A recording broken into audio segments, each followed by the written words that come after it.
কবি সুফিয়া কামাল হলের মেয়েরা আমরা হল মিছিল নিয়ে রাজু ভাস্কর্য পরিদর্শন করে হল চত্বর হলপাড়া হয়ে আবার এই রাজু ভাস্কর্যে আসি। এরপরে আমাদের ঢাকা বিশ্ববিদ্যালয়ের প্রত্যেকটা হল থেকে ছেলে মেয়েরা মিছিল নিয়ে এই রাজু ভাস্কর্যে আসে এবং আসিয়ার ধর্ষকের ফাঁসির দাবিতে আমরা আজকে এখানে অবস্থান করেছিলাম। আজকে এই প্রোগ্রাম শেষে এই রাজু ভাস্কর্য থেকে ঢাকা বিশ্ববিদ্যালয়ের শিক্ষার্থীদের পক্ষ থেকে আমরা ধর্ষণ বিরোধী মঞ্চ ঘোষণা করলাম।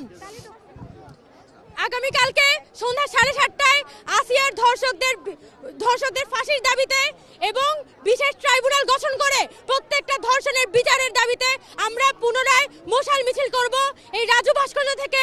আগামীকালকে 7:30টায় সন্ধ্যা 7:30টায় ইফতারির পরে আমরা প্রত্যেকটা হল থেকে মিছিল নিয়ে এসে এই রাজু ভাস্কর্য থেকে আমরা মশাল মিছিল বের করব। এটাই আমাদের আগামীকালকে কর্মসূচি। মানে আমরা বলতে চাই যে আগামী 24 ঘন্টার মধ্যে এই যে ধর্ষকদেরকে ধরা হয়েছে তাদেরকে আদালতে হাজির করতে হবে।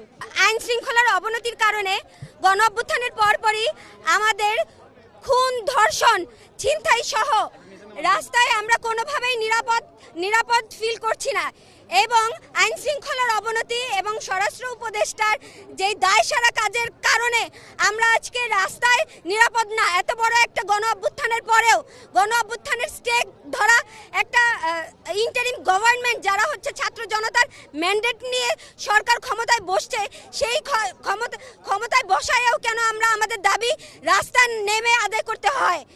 আপনারা দেখেছেন আসিয়াকে যেইভাবে ধর্ষণ করা হয় এবং মানে তাকে মৃত্যুর মুখে ঠেলে দেওয়া হয়, এই যে ভয়ঙ্কর একটা মানে ঘটনা, সেটা হচ্ছে একদিনে ঘটে নাই, এর আগেও অনেক ঘটনা ঘটে গেছে অলরেডি, এখন পর্যন্ত ঘটছে। আমরা যদি দৃষ্টান্তমূলক শাস্তি এটা না নিশ্চিত করতে পারি, আমরা ছাত্র জনতারা আগামীকাল 7:30টায় রাজু থেকে মশাল মিছিল বের হব এবং আমাদের হচ্ছে আলটিমেটাম তখন ঘোষণা দিব।